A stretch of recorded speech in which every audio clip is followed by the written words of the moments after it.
Fathers are indispensable. It's a biological need. I mean, everybody has a mother and father. That's biology, and it's that way for a reason. And we can clearly see when we look at the statistics that when kids are raised without a father in a home and they're raised in a broken home, there's a kind of like emotional chaos, a lack of discipline, a lack of guidance. In this one, Matt Walsh completely obliterates Jillian Michaels to her face on her own show.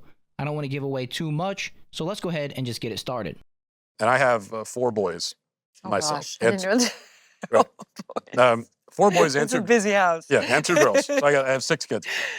And so I know this from experience from raising my boys that that boys,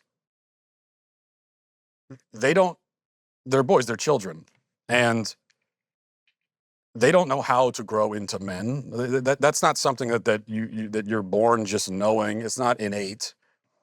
They're looking to me to show them, and I can feel that all the time when I'm with my boys. I can feel them. Well, 2 of the boys are not even 2 yet, so it's a little bit less for them because they're young. But especially the 2 older, 11 and a 7-year-old, almost 8-year-old. I can feel them just like looking at me and to me, and for a cue. It's not just like one time. It's like a constant. They're constantly looking to me for a cue on how do you respond in this situation? How do you respond under pressure? What do you do with all of the kind of energy that boys have? Like, what's a good outlet for that? How do you take risks? You know, boys are risk takers. They love to take risks even more than girls do. And that's how boys end up. You know, you end up with teenage boys that are, you know, speeding down the road at 150 miles an hour. They end up in a car wreck and they all die. Like, why do they do that? Girls don't do that nearly as much. And in fact, for most girls, they would look at that as like, I don't want to be in a car that's going 150 miles an hour. Are you crazy? I may have done that before, but I am not the norm. Right, not the norm. Most girls. Only because my father was that kind of a guy, though, Matt. But right, but for boys, they do that kind of thing because they have this real urge and need to take risks. And this is another thing. They need a father there to show a boy, well, here are ways to take risks. Here are smart, safe, relatively safe risks that you can take. And when it's a young boy, it's like it could be simple things like, I'll help you climb a tree. You know, there's a little bit of a risk involved there, but and then as you get older, the risks become more significant. Right, more significant. And so you've got in the Black community in particular, you have these young boys who are growing up in homes. They have no male role model at all. They have no idea how to be men because no one has shown them. They have all the same energy that any boy does, and they don't know what to do with it. And they ended up taking it to, you know, so for them, they take it into gangs and violence and drugs, just kind of like just like oftentimes casual kind of pointless violence, you know, that you see in the inner city, and it's very tragic.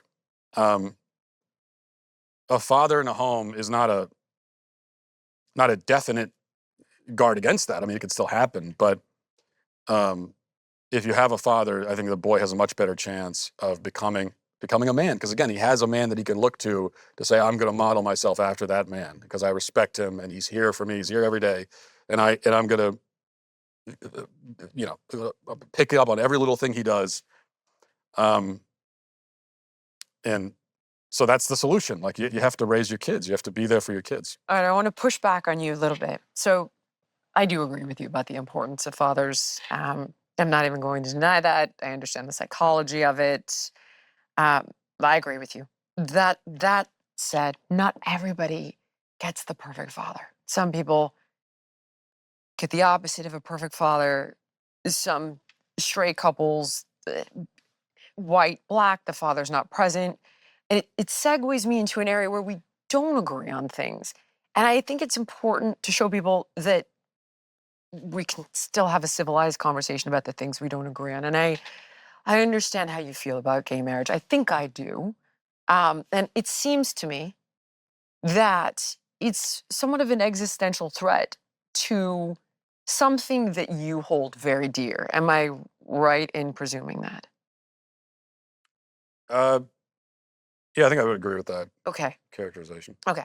Keeping it real. So if you paid close attention to her reactions there, she almost looked angry when Matt Walsh was speaking about the importance of fathers being in the home and the roles that they have when it comes to raising boys. I don't quite understand why she would do that, but maybe it's because she has a preconceived notion about Matt Walsh and she just disagrees with him wholeheartedly. I don't know.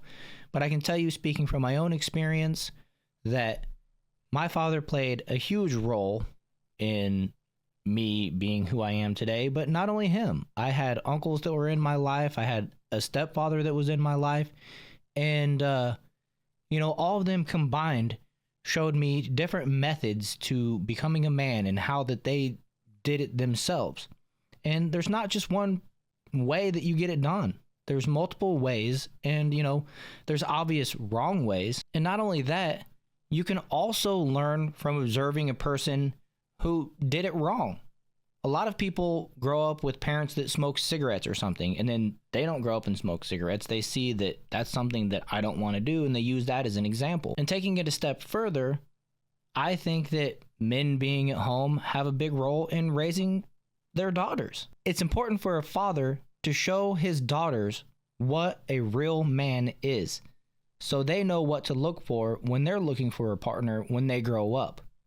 Not saying that they want to marry their dad or anything weird, but simply being the role model of a person that they should look for in a life partner. It's pretty simple. And arguably, that might be a more important role to a child in a daughter's life having a father around than it does to a son having a father around. Because generally in society, I believe there are more male role models accessible to young boys than there are to young girls, which is probably appropriate. And with that, I think I'll just wrap that one up there. Make sure to hit that like button, subscribe to the channel, share this video, and I'll see you guys in the next one.